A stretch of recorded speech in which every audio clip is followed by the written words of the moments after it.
అన్న నమస్తే అన్న. నమస్తే. అన్న బాగున్నారన్న? బాగున్నా అన్న. ఓకే ఓకే అన్నగారు, మేము జనరల్గా ఫోన్లలోనే మాట్లాడుకోవటం అన్న. గత 3 years నుంచొని అంటే చూస్తూ ఉన్నాము, ఓకే మాట్లాడుకుంటూ ఉన్నాము తప్ప ఎప్పుడు కూడా ఫీల్డ్ విజిట్ అనేది చేయలేదు. అన్న. అన్న మొత్తం టోటల్గా ఏంటంటే ఆర్గానిక్ పద్ధతులలో అంటే సేంద్రియ వ్యవసాయ పద్ధతులలో మిర్చిని ఒక 35 ఎకరాల్లో పండించడం అనేది జరుగుతుంది. కంప్లీట్గా ఏవిటీ బాండ్ ఇదంతా కూడా ఏంటంటే అన్నగారి యొక్క కల్లం.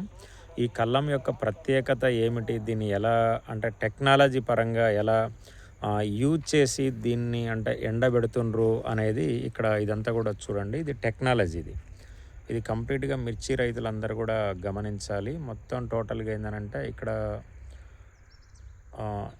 ఇది మొత్తం టోటల్గా ఏంటంటే స్మార్ట్ సొల్యూషన్లో వీరు ఎంచుకున్న విధానంలో మిర్చిని అంటే కల్లాలలో యాక్చువల్గా మిర్చి రైతులు చాలా ఇబ్బంది పడుతూ ఉంటారు. మిర్చి ఏరిన తర్వాత 15 రోజులు 20 రోజులు కంప్లీట్గా ఎండబెట్టడానికే సమయం అంతా కూడా కంప్లీట్గా అవుతూ ఉంటుంది. ఒకవేళ ఎండినా కానీ ఏంటంటే సరి అయిన అది హీట్ లేక కొంత తాలు వరకు కూడా అయ్యే అవకాశం ఉంది. మరి ఈ విధానంలో అన్నగారు మొత్తం ఈ టెక్నాలజీని యూజ్ చేస్తూ ఉన్నారు గత 3 సంవత్సరాల నుంచోని.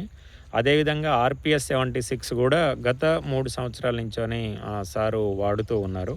దాని రిజల్ట్ ఎలా ఉంది, రెండోది ఏంటంటే ఈ టెక్నాలజీని అసలు ఉపయోగిస్తున్నప్పుడు అంటే మార్కెట్లో కలిగే అంటే బెనిఫిట్స్ ఏంటి అనేది మన రైతు సోదరులకు వివరిస్తారు. నమస్తే అన్న, ఒకసారి మీరు ఈ టెక్నాలజీని ఫస్ట్ ఎలా మీరు యూజ్ చేస్తున్నారు అనేది చెప్పండి. తర్వాత సేంద్రియ వ్యవసాయ పద్ధతిలో మీరు ఆర్పిఎస్ని వాడుతున్నారు, అది రిజల్ట్ అనేది కూడా మీరు ఒకసారి మన రైతులకు చెప్పండి అన్నగారు. నమస్తే. నమస్తే అండి. నా పేరు వేణుగోపాలరావు, పోలూరి. మాది ములుగు డిస్టిక్, వాజేడు మండల్, చెర్కూరు విలేజ్ అండి. ఓకే.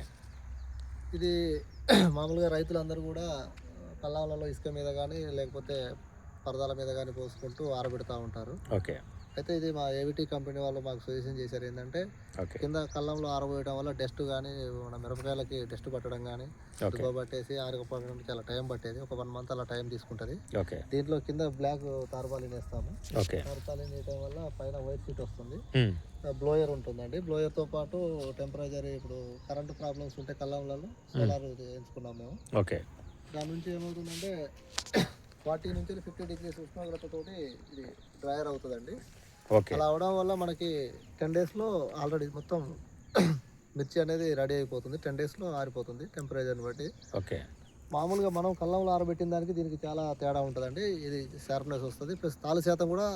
ఎందుకంటే తాలు శాతం చాలా తక్కువ వస్తుంది. ఎందుకు అలా తక్కువ వస్తుంది అంటానికి రీజన్ ఏంటంటే ఇది ఒక ఉష్ణోగ్రత 50 నుంచి వెళ్ళి 40 నుంచి 50 degrees ఉష్ణోగ్రతతోటి, సేమ్ ఉష్ణోగ్రతతోటి ఇది డ్రై అవుతుంది. మామూలుగా మనం కల్లంలో పోసినట్టయితే మార్నింగ్ ఏమో లైటింగ్ తక్కువ ఉంటుంది, మధ్యాహ్నంలో ఎండ ఎక్కువ ఉండి మళ్ళీ సాయంత్రం తక్కువ అవుతుంది.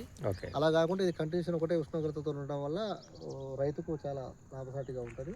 దీంట్లో ఉన్నటువంటి ఏదన్నా మనం చేనులలో పెట్టినటువంటి అది ఎక్కువ వాడినటువంటి కెమికల్ కూడా ఏమైనా ఉంటే కూడా దీంట్లో న్యూట్రల్ అయిపోయి మాకు ఎనాలిసిస్ రావడానికి జరుగుతుంది.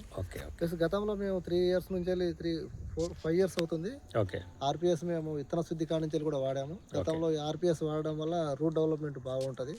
అది భూమిలో ఉన్నటువంటి ఎరువుని కానీ వాటిని తీసుకొని మొక్కకు కావాల్సినటువంటి గ్రోత్నెస్, మొక్క ఏదైతే ఆరోగ్యంగా ఉంటుందో దానికి కావాల్సినటువంటి అవకాశాలన్నీ కూడా ఆర్పిఎస్ వాడడం వల్ల జరుగుతుంది. ఆర్పిఎస్ అనేది ఏంటంటే తల్లిపాల లాంటిది. బాల్యంలో పిల్లలకి తల్లిపాలు ఎంత బలమో ఆర్పిఎస్ అనేది కూడా మొక్కకు అంత బలంగా ఉంటది.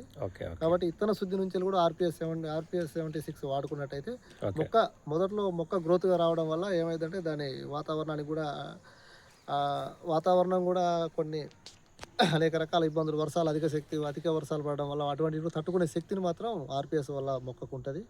దానివల్ల చాలా లాభాలు ఉంటాయి. ప్రతి ఒక్క రైతు కూడా ఆర్పిఎస్ వాడచ్చు.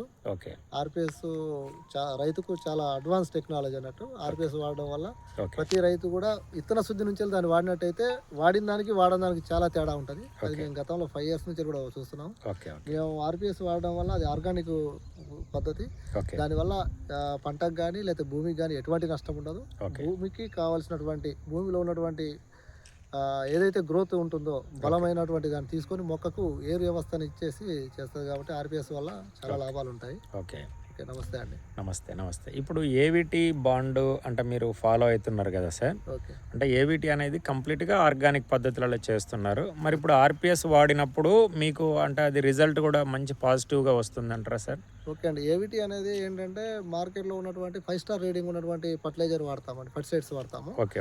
అది మొక్కకి కోతకు ముందు ఎన్ని రోజుల వ్యవధిలో ఆపాలి అనేది ఒక గైడ్‌లైన్స్ ఉంటుంది. ఓకే. దాని ప్రకారంగా మేము వాడతాము. ఓకే. వాడి కొన్ని గవర్నమెంట్ ఏదైతే నిషేధించినటువంటి రెడ్ మార్క్ ఉన్నటువంటి మందులు ఉంటాయో అవి మాత్రం ఏమి మేము వాడము. ఓకే. ఆ మందులు కూడా కోతకి 15 రోజుల నుంచి 20 రోజుల వ్యవధిలో ఆఫ్ చేయడం వల్ల ఓకే. ప్రాణానికి హానికరం లేని కెమికల్ అనేది దీంట్లో ఉండదు. 100% ఇది సర్టిఫై. ఇది ఏవిటీ ఎస్జిఎస్ అనే ఒక సంస్థ దీన్ని ఎనాలిసిస్ చేస్తుంది. అప్పుడు అయినాకనే వాళ్ళు దీన్ని పర్చేజ్ చేస్తారు.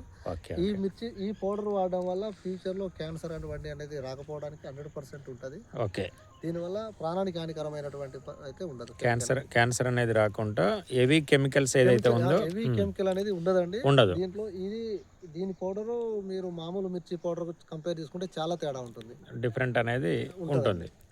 ఇది ఇప్పుడు వేణుగోపాలరావు గారి మాటల్లో మీరు విన్నారు కదా. ఇదంతా కూడా సార్ యొక్క కళ్ళం తారు మొత్తం టోటల్గా ఇదంతా కూడా ఏంటంటే 30 ఎకరాలకు సంబంధించి మరి 30 ఎకరాల యొక్క అంటే పంటని అంటే ఇప్పుడు వర్షాలు మబ్బులు వీటన్నిటికీ తట్టుకునే విధంగా ఇక్కడ రైతు టెక్నాలజీని ఉపయోగిస్తున్నాడు. రెండవది ఏంటంటే అడ్వాన్స్గా సేంద్రియ వ్యవసాయ విధానంలో ఆర్పిఎస్ 76 అనే ప్రోడక్ట్ని కూడా గత 5 సంవత్సరాల నుంచి అని వాడుతున్నా అనేది చెప్తూ ఉన్నారు. ఈ విధానాలన్నింటిని కూడా రైతులు పాటించినట్టయితే అద్భుతమైన రిజల్ట్స్ తీయగలుగుతారనేది సార్ మాటల్లో మీరు విన్నారు కదండి.